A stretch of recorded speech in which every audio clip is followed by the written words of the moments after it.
Good morning बच्चों, have a nice day. जैसे कि हमने पोटेंशियल एंड पोटेंशियल डिफरेंस वाला चैप्टर स्टार्ट कर रखा है और उसको हम पढ़ते जा रहे हैं। हमारे लगभग 7 या 8 टॉपिक कंप्लीट हो चुके हैं। उसी चैप्टर को नेक्स्ट आगे पढ़ते हुए हम आज का टॉपिक स्टार्ट करेंगे। क्या है? इलेक्ट्रोस्टैटिक्स। इलेक्ट्रोस्टैटिक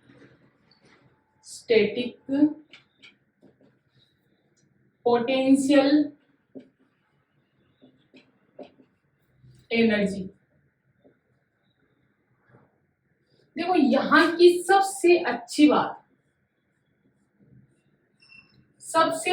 बात क्या है कि फिजिक्स की सबसे अच्छी बात है कि जब जब आपको एनर्जी की जरूरत हो वहां आप क्या करना स्टार्ट कर दो, वर्क। अगर आपने वर्क स्टार्ट कर दिया तो वहां आपको एनर्जी अपने आप मिल जाएगी। आप कह सकते हो आपका जो वर्क डन है वो ही किसमें कन्वर्ट हो जाता है, एनर्जी में कन्वर्ट हो जाता है। अगर आपने प्रॉपर जो आपने वर्क डन किया है वो उसका कुछ पार्ट अगर इधर उधर वेस्ट ना हो तो वो पूरा का पूरा वर्क डन किस में कन्वर्ट हो सकता है, एनर्जी में कन्वर्ट हो सकता है। कैसे कन्वर्ट होगा तो वो हम पढ़ेंगे इस टॉपिक में। यहाँ क्या है? Electrostatic potential energy. आपको कौन सी एनर्जी पढ़नी है? पोटेंशियल एनर्जी पढ़नी है। पोटेंशियल एनर्जी का मतलब अगर किसी भी ऑब्जेक्ट की किसमें पोजीशन में चेंज हो तो उसके कारण जो एनर्जी होती है वो क्या होती है? पोटेंशियल एनर्जी होती है। और वो कैसे पढ़ेंगे, क्या होता है, उसको अब ध्यान से देखो। सबसे पहली बात कि जब जब आप पोटेंशियल एनर्जी पढ़ोगे, सिंगल चार्ज की कभी भी पोटेंशियल एनर्जी नहीं कैलकुलेट कर सकते, क्योंकि सिंगल चार्ज की पोटेंशियल एनर्जी कैलकुलेट करने के लिए आपको क्या करना पड़ेगा? इलेक्ट्रिक फील्ड लेना पड़ेगा, जो कि हम नेक्स्ट टॉपिक में पढ़ेंगे। तो अगर आपको पूछ ले कि आपके पास एक सिंगल चार्ज है, उसको आप पॉइंट ए से बी तक लेके जा रहे हैं और आपको पूछ ले पोटेंशियल एनर्जी, तो हमेशा जीरो आएगी। कैसे आएगी वो भी मैं एक्सप्लेन करूंगी। तो हम स्टार्ट करते हैं। सबसे पहले एक ऐसा सिस्टम, पॉइंट एक सिंगल चार्ज नहीं लेना, आप डबल ले सकते हो, ट्रिपल ले सकते हो, nth चार्ज ले सकते हो, लेकिन आपको स्टार्ट करना है मल्टीपल चार्ज से। एक चार्ज नहीं होना चाहिए, 2 से स्टार्ट करो। 2 हो सकता है, 3 हो सकता है, 4 हो सकता है, nth तक हो सकता है। 1 क्यों नहीं लेते वो मैं बता दूंगी, ठीक है। तो आपको कैलकुलेट करना है पोटेंशियल एनर्जी क्या होता है। देखो, पोटेंशियल एनर्जी को कैसे डिस्क्राइब करोगे। मान लो आपके पास एक सिस्टम है, और उस सिस्टम में 2 चार्ज हैं, एक Q1 चार्ज और एक Q2 चार्ज, और दोनों एक दूसरे से डिस्टेंस पे रखे हुए। वो डिस्टेंस मैंने क्या मान ली, R।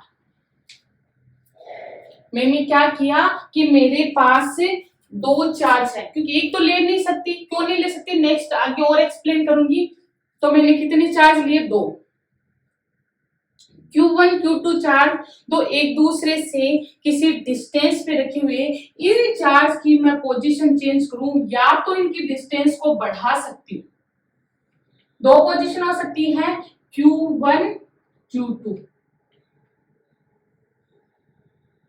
Q1 Q2। मैंने क्या किया, या तो इनकी डिस्टेंस को बढ़ाया है और या इनके बीच की डिस्टेंस क्या कर सकती हूँ, कम। मतलब मैंने पोजीशन ही तो चेंज किया है। या तो ये इसमें कन्वर्ट हो सकता है या ये इसमें कन्वर्ट हो सकता है, 2 चीज। सबसे पहले मैं मान के चलूं कि ये जो सिस्टम है उसकी कुछ ना कुछ एनर्जी मेरे को नहीं पता, लेकिन इनिशियल स्टेट है और इसलिए मैंने UI से डिनोट किया है कि ये जो सिस्टम है इसकी पोटेंशियल एनर्जी क्या है, UI। पोटेंशियल एनर्जी को U से डिनोट किया जाता है। स्टार्टिंग इनिशियल पोटेंशियल एनर्जी है वो क्या है, U। और जैसे ही इसको चेंज किया, सबसे पहला ये फर्स्ट और ये सेकंड, अगर आप इसमें चेंज कर रहे हो तब भी उसकी फाइनल पोटेंशियल एनर्जी होगी, और इसमें चेंज कर रहे हो मतलब आपने क्या किया, या तो इस चार्ज को थोड़ा डिस्टेंस पे लेके गए या उन चार्ज को पास लेके आ रहे हो। तो आपने किया क्या है, दूर ले जाने के लिए भी आपको वर्क करना पड़ेगा और पास लाने के लिए भी आपको वर्क करना पड़ेगा।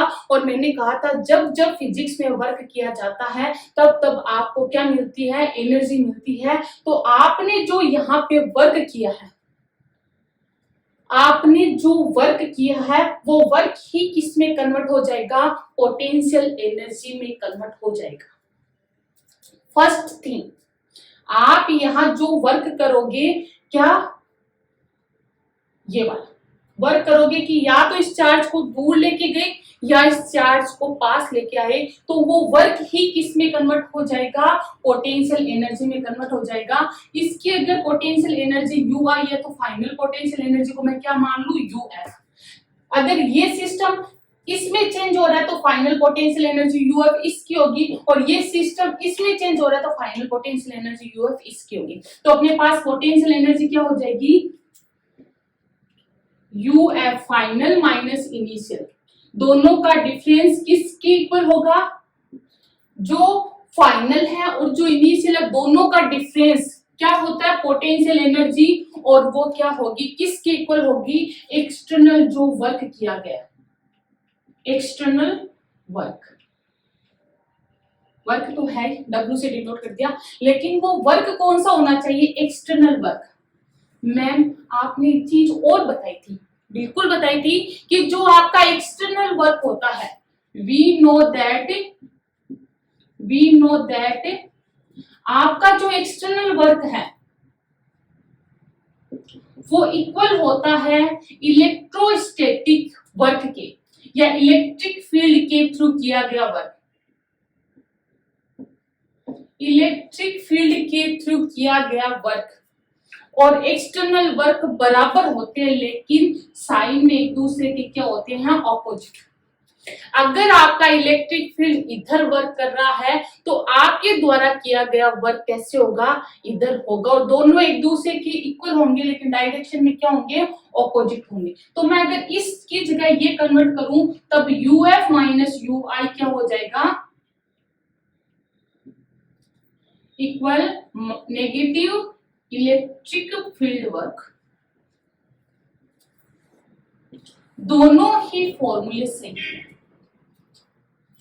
ये करोगे तब भी सही है और ये करोगे तब भी सही है। मतलब कहने का है कि आपका इलेक्ट्रिक फील्ड के द्वारा किए गए वर्क के नेगेटिव साइन के इक्वल क्या होता है, आपकी पोटेंशियल एनर्जी या फिर ये। तो पोटेंशियल एनर्जी इन सब से अपन क्या कह सकते हैं कि पोटेंशियल एनर्जी क्या होती है, किसी सिस्टम की पोजीशन में चेंज करने के लिए जो आपने वर्क किया है, किसी सिस्टम की पोजीशन को चेंज करने के लिए आपने जो वर्क किया है वो ही पोटेंशियल एनर्जी है। जैसे ये सिस्टम ऐसे था, अगर मैं दूर लेके जाऊं तो मेरे को दूर लेके जाने के लिए वर्क करना पड़ेगा, तो वो वर्क किस में कन्वर्ट हो जाएगा, पोटेंशियल एनर्जी। और अगर मैं इनको पास लेके आऊं तब भी जो वर्क किया है वो किस में कन्वर्ट हो जाएगा, पोटेंशियल एनर्जी। और वो कैसे, दोनों के कितना डिफरेंस हुआ है, इनिशियल पोटेंशियल एनर्जी निकालो, फाइनल पोटेंशियल एनर्जी निकालो, और दोनों में जो डिफरेंस आ रहा है वो उसका क्या होगा, वर्क डन।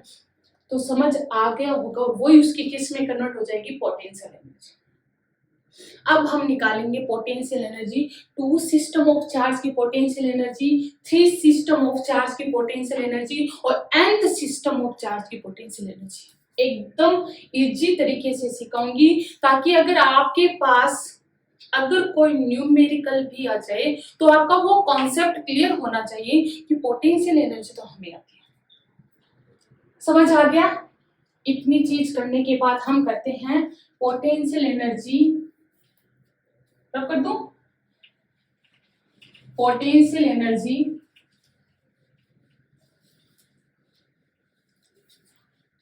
ड्यू टू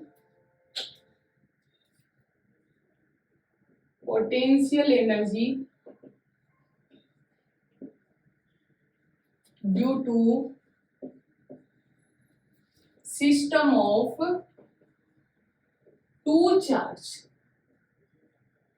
पहले 2 चार्ज की निकालेंगी, फिर 3 चार्ज की निकालेंगे और दोनों को कंपेयर करते हुए nth चार्ज ऑफ सिस्टम की निकालेंगे।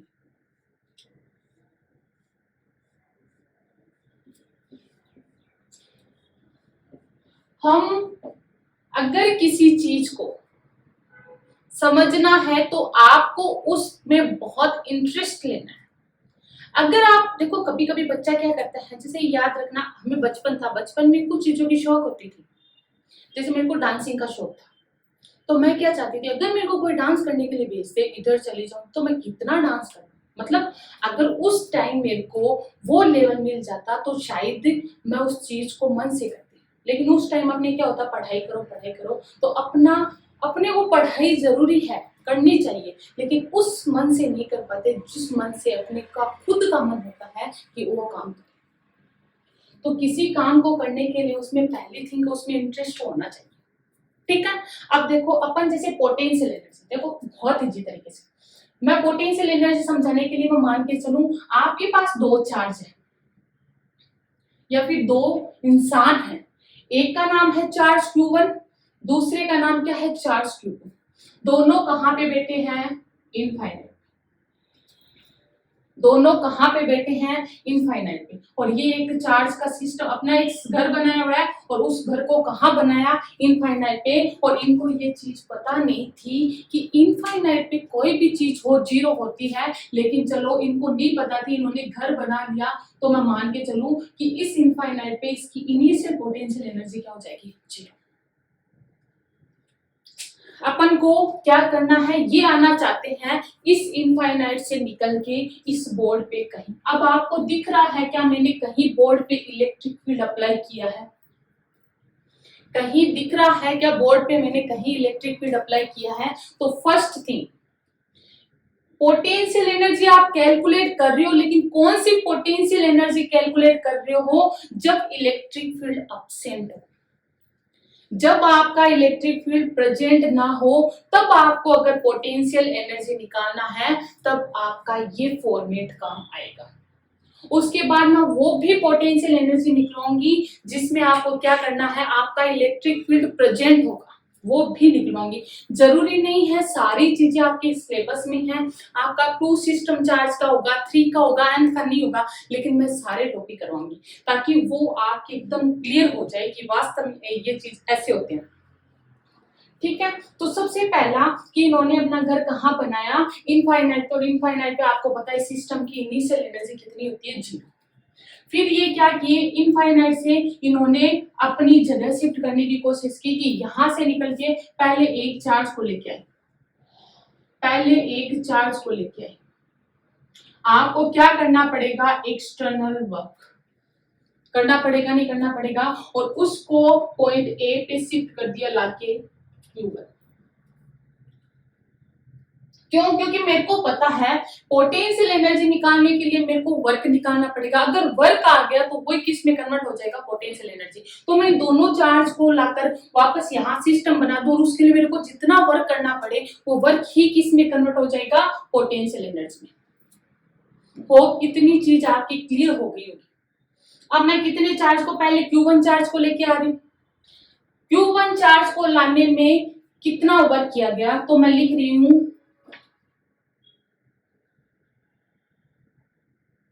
वर्क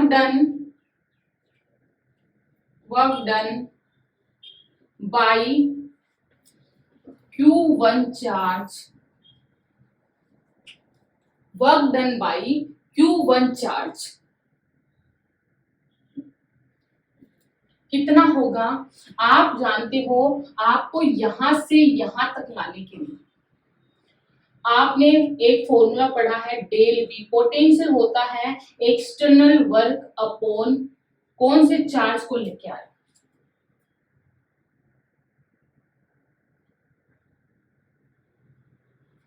इतनी चीज समझ आ गई। उसके बाद अपन क्या करेंगे, डेल बी पोटेंशियल कौन से, V A minus V infinite. Infinite से यहां के बीच इक्वल एक्सटर्नल वर्क। Q1 की जगह Q1, अपन को तो एक्सटर्नल वर्क निकालना है, किसका? Q1 का। तो अपने पास क्या आ जाएगा? Q1 VA minus V infinite. V infinite की वैल्यू कितनी होती है? 0। तो अपने पास क्या आ जाएगा? एक्सटर्नल वर्क Q1 का कितना हो जाएगा? Q1 VA। इतनी चीज समझ आ गई। अब देखो VA कहाँ है? ये A पॉइंट पे पोटेंशियल। पोटेंशियल का फॉर्मूला याद है तो आपका क्या होता है? पोटेंशियल होता है किसी भी पॉइंट पे पोटेंशियल निकालो के, कौन सा चार्ज? Q1 चार्ज और डिस्टेंस। यहां कहीं डिस्टेंस दिख रही है क्या? पोटेंशियल होता है हमेशा कि पहले से अगर कोई चार्ज वहां प्रेजेंट है तो पोटेंशियल लगेगा। अब आप Q1 चार्ज को इस पॉइंट पे लेके आ रहे हो और Q1 चार्ज को लेके आ रहे हो, पहले से कोई चार्ज यहाँ प्रेजेंट नहीं है, तो पोटेंशियल किसके कारण प्रोड्यूस होगा?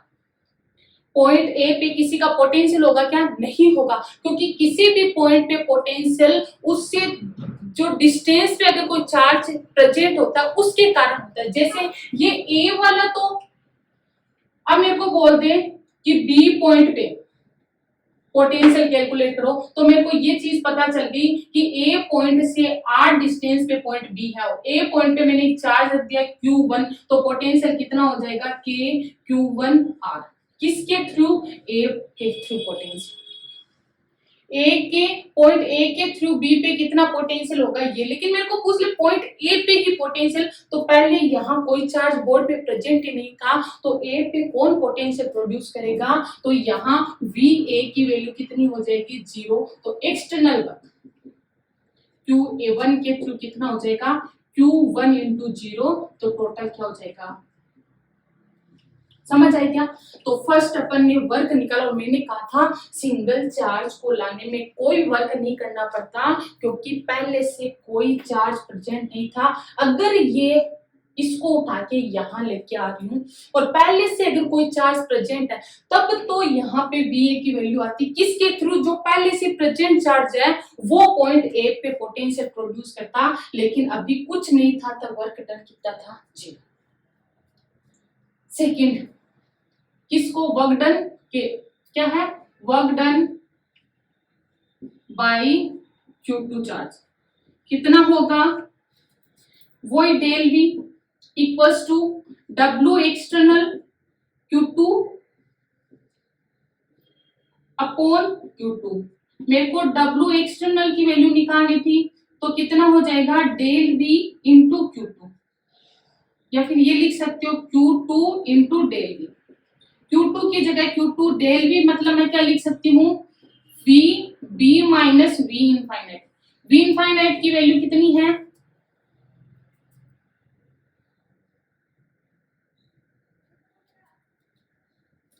V इनफाइनाइट की वैल्यू कितनी है? Q2 इंटू, यहाँ पे पॉइंट B पे लेके आते ना इस चार्ज को, तो कितना हो जाएगा? Q2 VB यहाँ पे। अब देखो डेल, यहाँ क्या? W external Q2। Q2 तो चार्ज है, लेकिन इस पॉइंट B पे पोटेंशियल किसके थ्रू होगा? A के थ्रू। तो आप ये लिख सकते हो VB की जगह आप लिख सकते हो यहाँ पोटेंशियल A का। चलो मैं एक लाइन और लिख दूं कि W एक्सटर्नल की जगह एक्सटर्नल Q2, कौन सा? Q2 की जगह Q2, लेकिन पोटेंशियल किसका होगा? पॉइंट B पे। ऐसे लिख देना, पॉइंट B पे A के थ्रू पोटेंशियल कितना होगा? आपने ये कैलकुलेट किया है। अब किसका? ये होगा पॉइंट B पे पोटेंशियल कितना होगा?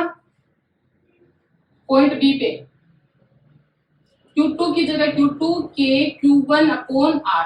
तो अपने पास W एक्सटर्नल Q2 की वैल्यू कितनी आ जाएगी? के Q1 Q2 अपॉन R। ये आगे W एक्सटर्नल Q2 की। किया क्या है वापस देख लो। पहले चार्ज को लेके आए, वर्क डन 0 था, क्योंकि हमेशा वर्क डन क्या होता है? वर्क का फॉर्मूला यहीं से नोट कर लेना। जिस चार्ज को लेके आ रहे हो वो चार्ज, और पहले से ऊपर से चार्ज के कारण potential.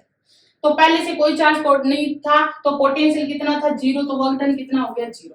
Second work done Q2 V पर पोटेंशियल किसके थ्रू होगा, Q1 के कारण, तो B पर Q1 के कारण पोटेंशियल VB कितना होगा, इस चार्ज के कारण, Q1 चार्ज के कारण पोटेंशियल कितना होगा, Q2 की जगह Q2, और VB पर पोटेंशियल VB कितना होगा, K Q1 अपॉन R, दोनों को K की जगह K Q1 Q2 upon R, तो दोनों वर्क निकाल लिया, तो आप लिखोगे टोटल वर्क डन कितना होगा, टोटल वर्क डन कितना होगा, W equals to W external Q1 plus W external Q2, तो ये तो 0, दूसरा K Q1 Q2 upon R, तो अपने पास क्या आ जाएगा, K Q1 Q2 upon R, ये क्या हो जाएगा, work done external. Potential energy final minus initial क्या होता है, एक्सटर्नल वर्क डन के क्या होता है, इक्वल, तो UF minus UY equals to क्या हो जाएगा, K Q1 Q2 upon R। Initial potential energy कितनी है, 0, तो UF क्या हो जाएगा, K Q1 Q2 upon R, और ये आपकी क्या हो जाएगी, potential energy, final potential energy. वापस एक्सप्लेन कर देती हूँ। पहली बात, पहले चार्ज को लेके आई, वर्क फॉर्मूला, ये वर्क निकालने के लिए आपने इसमें कन्वर्ट कर लिया, आपको पता था पॉइंट ए VA पे पोटेंशियल कितना है, 0, क्योंकि पहले से कोई चार्ज नहीं था, तो वर्क डन 0। दूसरा चार्ज लेके आई तो VB पोटेंशियल है, तो दूसरे इसका पोटेंशियल किसके कारण होगा, Q1 चार्ज के कारण, तो Q1 चार्ज के कारण पोटेंशियल कितना होगा, K Q1 R, तो अपने पास क्या आ गया, दूसरा वर्क, और दोनों को क्या कर दिया, ऐड कर दिया, टोटल वर्क किसके इक्वल हो जाएगा, potential of potential energy due to system of charge. ये आपके समझ आ गया, 2 चार्ज, उसके बाद हम पढ़ेंगे 3 चार्ज, उसके बाद हम पढ़ेंगे nth चार्ज। तो पहले इतना करो,